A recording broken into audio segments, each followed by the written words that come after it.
আসসালামু আলাইকুম এভরিওয়ান। ভাই বোনরা, যেখানে 4 পিস রুই মাছ দেখা যাচ্ছে, তো এই 4 পিস রুই মাছ আমি ভাই বোনরা একটু পানি চুলায় বসিয়ে দিয়েছি, গরম পানিতে হালকা সিদ্ধ করে নেব।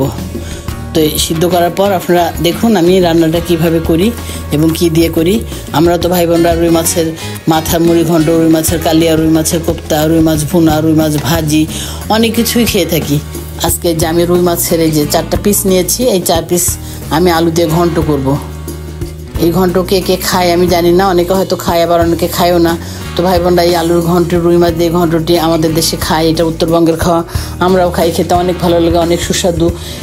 এভাবে রান্না করলে পেট পুরে 4টা সুন্দর ভাত খাওয়া যায় আর কি। কেন রুই মাছ মানে বিভিন্ন রকম পদ খেতে খেতে যখন আমরা বোর হয়ে যাই, তখন মনে হয় আর কীভাবে করি। তখন হয়তো দেখা যায় যে মাঝে মধ্যে এই রুই মাছের এই ধরনের পিস কিছু নিয়ে ভর্তা করি, কিংবা এই আলু দিয়ে ঘন্ট করি, খেতে অত্যন্ত ভালো লাগে, অত্যন্ত সুস্বাদু খেতে।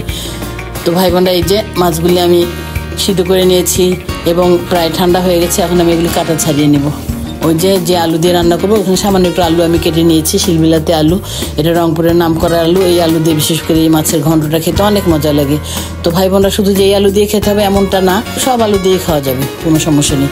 এই যে আমার মাছের কাঠটা ছাড়ানো হয়ে গেছে। এখন ভাই বোনরা, এই যে আমি প্যান বসিয়ে দিয়েছি, প্যান বসিয়ে দিয়ে রান্নার এগুলো সাদা তেল দিয়ে দিয়েছি, ওর মধ্যে একটু ফোড়ন দিয়ে দিয়েছি, পেঁয়াজ কুচি দিয়েছি। তারপরে যে বাটিতে মশলা দেখা যাচ্ছে ভাই বোনরা, একটু আদা বাটা, রসুন বাটা, হলুদ গুঁড়ি, লবণ, জিরার গুঁড়ি, ধনিয়ার গুঁড়ি, এগুলোতে পানি মিশিয়ে আমি এই যে প্যানে ঢেলে দিয়ে দিলাম। তারপর এখন এই মশলাগুলো আমি কষিয়ে নিচ্ছি। এই যে মশলা আমার কষানো ভাই বোনরা হয়ে গেছে। এখন আমি এর মধ্যে এই যে আলু কেটে রেখেছি সামান্য একটু ঘন্ট করার জন্য মাছ দিয়ে, এই যে আলুগুলি আমি দিয়ে দিলাম।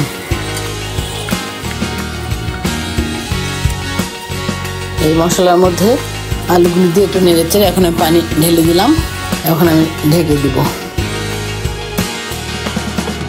এই যে ভাই বোনরা, 2টা মশলা দেখা যাচ্ছে, 2টার নাম হচ্ছে বস। এই বস সাধারণত আমি মাছ দিয়ে আলু ডাল রান্না করলে, ভুরি মাংস কিংবা এই যে মাছ দিয়ে আলু ঘন্ট, এগুলি করলে আমি দিয়ে থাকি। আপনাদের যদি ভালো লাগে, যারা যারা পছন্দ করেন দিতে পারেন, সমস্যা নেই। আর যাদের পছন্দ না তারা দেবেন না।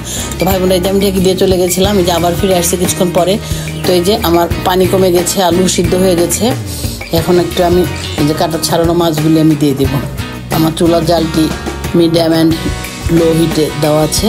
এই যে আবার ঢেকে দিলাম, আমি আসছি কিছুক্ষণ পরে। এই যে ভাই বোনরা, আমি আবার চলে আসছি। তো এখন এই যে আমার ধনিয়া পাতা কুচি করে রেখেছিলাম, এই ধনিয়া পাতা কুচিটা আমি ছড়িয়ে দিচ্ছি। এখন ঢেকে দিলাম, আমি আবার 2-3 মিনিট পর আসছি। ধনিয়া পাতার গন্ধটা যেন তরকারির মধ্যে মিশে যায়। তারপর ভাই বোন, আমি যে আবার চলে আসলাম, আমার আলু সিদ্ধ হয়ে গেছে, মাছটাও হয়ে গেছে, মাছটাও সিদ্ধ করাই ছিল আধা সিদ্ধ।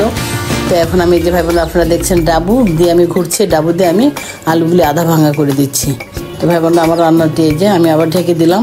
এখন তেল ভেসে উঠলে আমি রান্নাটি বন্ধ করে দেবো। আমি আবার ফিরে চলে আসছি, রান্নার তেলটা একটু উঠে গেছে, যার জন্য আমি চুলার জাল বন্ধ করে দিয়েছি। এখন আমি যে বাটিতে আমি আমার তরকারিটি ভাই বোনরা উঠিয়ে নিয়েছি। আপনারা ভাই বোনরা এভাবে রান্না করে খাবেন, ইনশাল্লাহ আপনাদের আমি মনে করি খেতে অনেক ভালো লাগবে। তো ভাই বোনরা, আমার এই ভিডিওগুলি আপনারা ফেসবুক, ইউটিউবে দেখতে পাবেন। তো আমাকে সাবস্ক্রাইব এবং ফলো করার পাশে থাকবেন। আল্লাহ হাফেজ।